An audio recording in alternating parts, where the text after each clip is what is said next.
bahwasanya orang-orang yang mengatakan dzurriyyah Rasulullah akan tetapi sikap dan perilaku tidak mencerminkan keteladanan baginda Rasulullah Muhammad SAW. Nah, inilah yang menjadikan Kiai Haji Imaduddin meneliti sejarah-sejarah Islam yang sebenarnya, terutama sejarah tentang masalah nasab kaum habaib.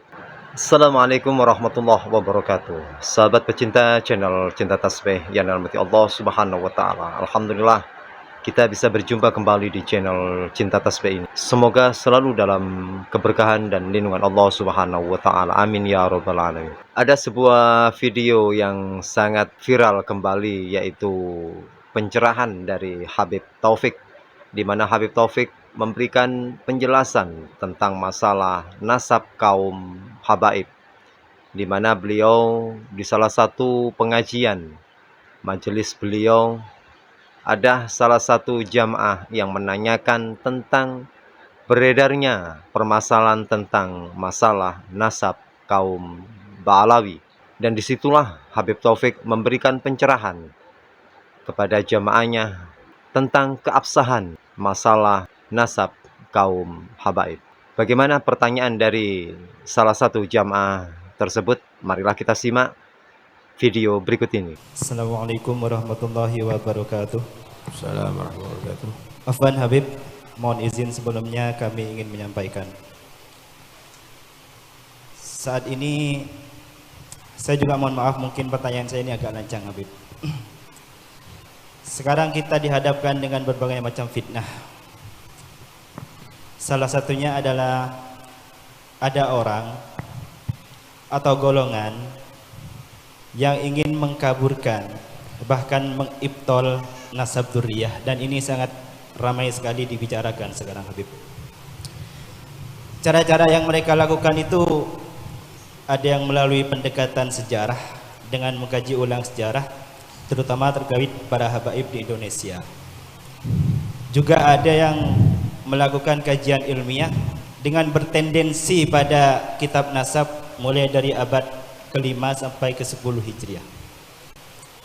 Juga ada yang melalui media medis yang menganjurkan untuk tes DNA. Seperti itu Habib. Jujur kami sangat geram dan kesal. Juga kami gak terima atas apa yang mereka lakukan terhadap dzurriyyah, terhadap orang-orang yang kami cintai, seperti antum Habib. Yang ingin kami tanyakan adalah bagaimana, kami ingin bertanya langsung kepada Habib, bagaimana pendapat Habib tentang hal ini? Seperti itu Habib. Ya. Yang kedua yang ingin kami tanyakan adalah bagaimana kita menyikapi hal seperti ini Habib, agar iman dan kecintaan kami, mahabbah kami terhadap para dzurriyyah itu semakin kuat dan tidak tergoyahkan di tengah terpaan fitnah semacam ini Habib. Afwan Habib, sekian, terima kasih. Assalamualaikum warahmatullahi wabarakatuh. Dengarkan baik-baik. Pertama, orang kalau membahas fikih itu harus tahu qawaid fikihiyah, kaidah fikih, dan harus sesuai dengan kaidah fikih. Orang kalau membahas nahwu itu harus tahu kaidah nahwu, harus sesuai kaidah nahwu. Begitu segala satu hadis juga begitu, kaidah hadis, qawaidul hadis. Orang kalau bahas nasab harus tahu qawaid itsbatun nasab. Apakah ada di kaidah nasab itu harus kitab sezaman? Suruh buktikan. Tidak ada, gitu loh. Oke, yang pertama. Yang kedua, kalau kamu bahas masalah fikih, ini pendapatnya Imam Nawawi, berhenti apa enggak? Berhenti. Oh iya, muktamad sudah. Kalau membahas nahwu, oh ini pendapatnya Misbaweh, berhenti. Sudah. Kira-kira kalau ada orang menyatakan, ya si Baweh keliru, Nawawi keliru, gimana kira-kira? Oh, nggak ngerti fikih. Kalau orang bahas nasab, kemudian dibawa kepada nasabah, orang ahli nasab, berhenti. Oh, Ibn Hajar mengatakan begini, udah. Oh, Sakhawi menyatakan begini, oh ya sudah, berhenti. Tapi Ibn Hajar sebetulnya keliru begini loh. Ini kira-kira apa ini? Tidak ada ilmu ini, gitu loh. Paham ya? Udah jelas, ini udah jelas gitu loh. Udah jelas. Yang berikutnya, kita bandingkan orang kresek ini, paham deh? Orang-orang itu semuanya kita bandingkan dengan Syekh Yasin Al-Badangi, dengan Syekh Nawawi Al-Bantani, dengan yang baru-baru aja lah, Ki Hasim Asy'ari, Ki Khalil Bangkalan, Ki Khalil Sidokiri, yang ada di sini Kiai As'ad Asem Bagus. Misalnya kita bandingkan aja, ini model begini, ini model begitu, milih dia kamu. Faham? Milih yang gondol pacul misalnya, atau milih orang ini, milih ya, Anda kan bisa melihat gitu, kualitas itu Anda bisa lihat. Ada apa bingung? Lu udah jelas, ini udah jelas ya, udah jelas. Oke. Terus bagaimana sikap kita? Bagi orang berilmu nggak mau ngeladeni, Pak. Kenapa? Orang yang nggak punya ilmu itu tambah kurang ajar nanti kalau diladeni. Akhirnya Imam Syukri, kau itu di kuburannya katanya ngomong sama Imam Syukri begitu, lah ini kan kurang ajar ini. Etika ilmiah nggak ada begitu. Ini sudah kurang ajar ini. Kalau sudah ulama salaf tadi itu digitukan, ini sudah kurang ajar. Ini bukan ilmiah tapi pembatalan ilmiah. Pembatalan ilmiah. Paham? Jadi ini memang sengaja dibongkar, di up itu untuk membuat kegaduhan. Kalau pembatalan ilmiah ada apa dibahas ada di mana? Di medsos. Dodok dong. Dodok. Nanti dikumpulkan orang suruh ngelihat. Loh, ini tinju apa pembahasan ilmiah? Emangnya kalau diakui sama orang ente ini akan benar? Kalau ente membahas jantung, nanti pembahasan itu disaksikan oleh umum semuanya, antara profesor misalnya, bingung ini orang. Oh, berarti profesor ini salah, ikuti ini. Ya tidak bisa gitu, nggak ngerti kok. Hasilnya kalau bahasa ilmiah baru ini keputusannya. Begitu. Ini membuat kegaduhan. Pertanyaannya, apakah mereka ahli nasab? Enggak. Berbicara nasab, menyalahkan ahli nasab, oh, hebat enggak? Hebat enggak? Nah, karena itu hikmahnya munculnya ini akhirnya pertama bagi habaib bisa koreksi diri, kenali datuk-datuk kamu, pelajari nasabnya kamu. Bagi ulama sekarang mereka mempelajari nasab, muncul orang-orang baik sekarang, muncul orang baik.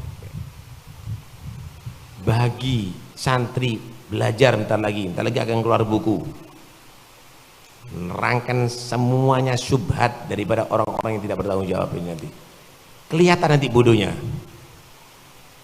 kelihatan nanti bodohnya gitu. Itu kamu harus belajar. Pondok-pondok nanti harus ngajarkan itu. Sehingga ketika mereka mulai merebak, jawabannya sudah ada semuanya. Jawabannya sudah ada semuanya. Paham ya? Robito Alawiyah, Robito Alawiyah. Robito Alawiyah nggak ngeladeni inti. Nggak ngeladeni kamu. Inti kalau datang kepada kami layani. Tapi kalau kami mau ditaruh ada di panggung, ada apa? Tes DNA. Saya mau tanya, orang yang sudah dites sekarang DNA-nya dan dinyatakan turunan Nabi, ayo ajukan hasil tes DNA kepada nakobah seluruh yang ada di alam ini. Bisa nggak mengithbat dia sebagai sayyid dengan tes DNA? Tidak mungkin. Loh, ada apa kita mau dibodoh-bodoh sama orang ini?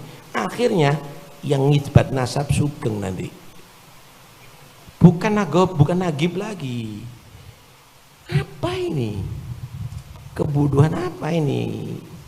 Jadi karena itu Anda harus tahu ini adalah pembodohan, membuat kekisruhan, kegaduhan, sehingga Anda nggak akan berpikir korupsi. Yang koruptor itu siapa sekarang? Anda nggak berpikir itu semuanya, nggak usah diladeni. Salahmu delok terus.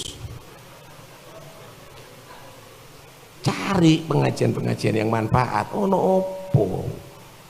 Wong bicara ndak ada arahnya kok didengarkan itu loh, ada apa gitu. Udahlah, jangan terlalu terbuai dengan akhirnya yang dimunculkan pencakokan nasab semua dibalawikan.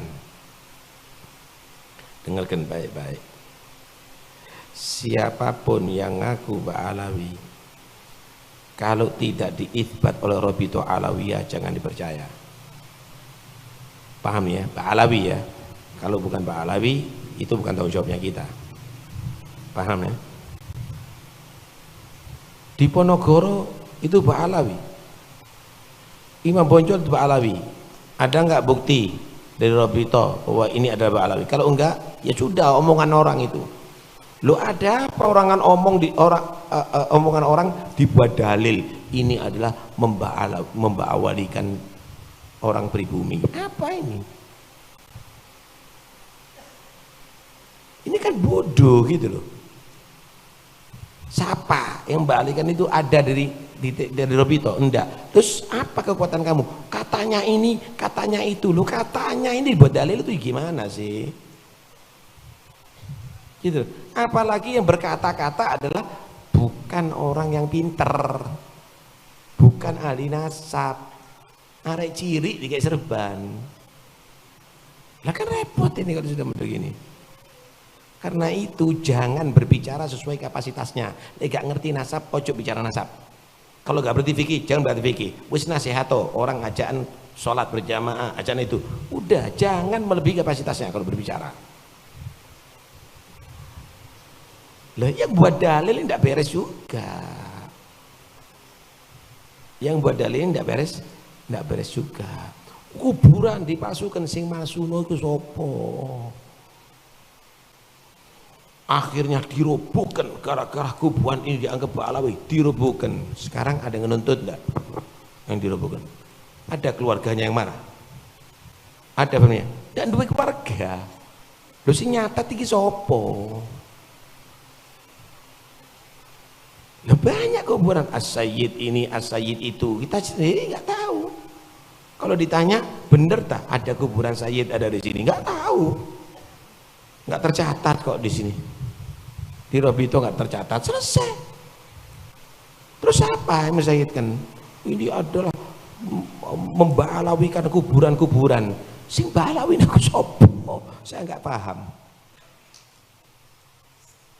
Karena itu ini dagelan itu loh. Kalau kamu ingin lelucon tidak apa-apa. Komedi ini komedi yang dimainkan oleh pelawak-pelawak. Ya, bukan ulama-ulama.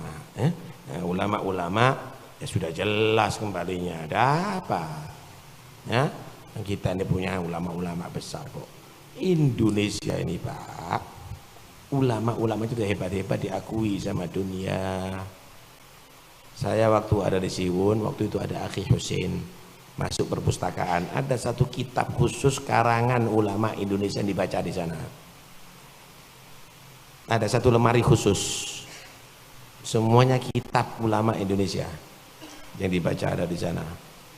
Hebat-hebat. Lah kok saiki diwara jahil murakkab. Ya apa? Ya jangan dong. Hah? Jangan. Karena itu ini harus kita bongkar. Tapi tenang dulu. Kita bahas secara ilmiah. Kamu semuanya harus belajar tentang kebodohan dan pembodohan ini semuanya. Dan nanti semuanya pondok-pondok harus kita ajak untuk kerjasama untuk supaya mengetahui pembodohan dan kebodohan ini semuanya. Tenang aja, kita nggak mengeladeni dengan cara-cara jalanan seperti begitu, tapi kita akan dengan cara ilmiah, insyaallah biqudrotillah. Ya, jadi nggak usah bingung, ya. Tetap aja dalam yang ada sekarang ini, dan tolong para habaib jangan berbicara antum kecuali sesuai dengan kapasitasnya antum. Mereka ngerti, ojo mentit-mentit, ya. Nah, jangan terlalu tinggi pembahasannya, sebisanya, ya, sebisanya. Nah, dengan begitu, dan saya boleh kritik ya, istilah Al-Habib itu untuk tokoh para sada, tokoh Alawiyin sebut Al-Habib. Oh Al-Habib Muhammad Al-Muhtar, oh Al-Habib Abu Bakar, oh Al-Habib Al-Habsyi, itu istilahnya. Lah saiki di Indonesia lahir jadi Habib. Itu sama dengan kiai. Kiai itu tokoh-tokoh orang Jawa. Kalau ada di mana? Di Kalimantan guru. Guru itu tokoh-tokoh. Lah semua orang dadekno kiai, misalnya musikus dari kiai, pelawak dari kiai. Loh, ini jabatan nggak bisa segala orang gitu loh Pak, nggak iso dadakan ngono dari kiai ngawur ae. Ya, mereka orang-orang yang sudah diakui dulu dijadikan tokoh. Begitu juga Al-Habib. Karena itu Bian masih ingat kita Habib ya? Masih ingat pakai ammi fulan. Kalau sudah kelas tokoh panutan Al-Habib, Al-Habib fulan, yang lainnya ammi. Saiki cilik-cilik yo Habib saiki. Nggak paham saya ini, kok jadi kabur gitu sekarang ini. Mudah-mudahan insyaallah kita tetap tidak berubah, dan mudah-mudahan insyaallah sebentar lagi akan hilang ini fitnah semuanya. Kita lawan kebodohan dengan ilmiah, insyaallah akan kembali lagi seperti semula. Sahabat pecinta channel Cinta Tasbih yang dirahmati Allah Subhanahu wa taala. Itulah penjelasan dari Habib Taufik tentang masalah nasab kaum habaib yang sampai saat ini masih ramai dibicarakan. Yang mana di awal tadi kita mendengarkan pertanyaan dari salah satu jamaah bahwasanya saat ini umat lagi dibenturkan ataupun diadu domba dengan adanya permasalahan nasab kaum habaib, dan timbullah fitnah. Kalau kita mengkaji ataupun kita mendengarkan dari pengajian-pengajian ataupun pencerahan yang telah disampaikan oleh kiai-kiai kita, ulama-ulama kita, salah satunya yaitu Kiai Haji Imaduddin Al-Bantani, bahwasannya penelitian yang beliau lakukan dengan adanya bukti, kitab, dalil, semuanya mempunyai data yang lengkap. Dan bahkan Kiai Haji Nur Ihya dari Surabaya, beliau juga mempunyai data, mempunyai kitab, mempunyai manuskrip yang sangat jelas andaikan apabila memang kajian yang telah ditemukan oleh Kiai Haji Imaduddin Al-Bantani menjadikan suatu polemik, ya setidaknya umat ini diberikan pengarahan, penjelasan untuk segera bertindak dari kaum habaib, terutama dari Robito Alawiyah, agar polemik ini segera bisa diselesaikan dengan hati yang sangatlah dingin, agar umat tidak kebingungan. Karena diawali dengan oknum-oknum habaib yang mengakui bahwasanya dirinya adalah duria Rasulullah Muhammad SAW. Namun sering kita dengar, sering kita lihat di beberapa medsos bahwasanya orang-orang yang mengatakan duria Rasulullah akan tetapi sikap dan perilaku tidak mencerminkan keteladanan baginda Rasulullah Muhammad SAW. Nah, inilah yang menjadikan Kiai Haji Imaduddin meneliti sejarah-sejarah Islam yang sebenarnya, terutama sejarah tentang masalah nasab kaum habaib. Jadi buat teman-teman semuanya pecinta channel Cinta Tasbih, agar terus belajar dan mengkaji sejarah dengan sebenar-benarnya. Bukan berarti dengan adanya video ini ataupun dengan adanya penelitian yang telah dilakukan oleh Kiai Haji Imaduddin itu menjadikan sebuah fitnah. Namun jadikanlah penemuan ataupun penelitian yang dilakukan oleh Kiai Haji Imaduddin menjadi suatu kajian ilmu yang harus benar-benar diluruskan ataupun harus dibantah. Namun bantahan itu harus sesuai dengan bukti, sejarah, kitab yang ada dan dalil-dalil yang ada, agar umat ini segera mengetahui permasalahan nasab yang sebenar-benarnya. Toh andaikan memang, kalau memang benar dari kaum habaib bukanlah keturunan dari baginda Rasulullah Muhammad SAW, kita sebagai umat muslim yang dianjurkan ataupun diajarkan oleh baginda kita Rasulullah Muhammad SAW untuk tetap saling menghargai, saling menyayangi sesama muslim. Semoga dengan adanya video ini menjadikan pembelajaran buat kita semuanya, agar kita lebih dewasa dan lebih banyak berpikir untuk terus mengembangkan, mempelajari ilmu sejarah Islam dengan sebenar-benarnya. Terima kasih. Salam NKRI. Jazakumullah khairan katsira. Assalamualaikum warahmatullahi wabarakatuh.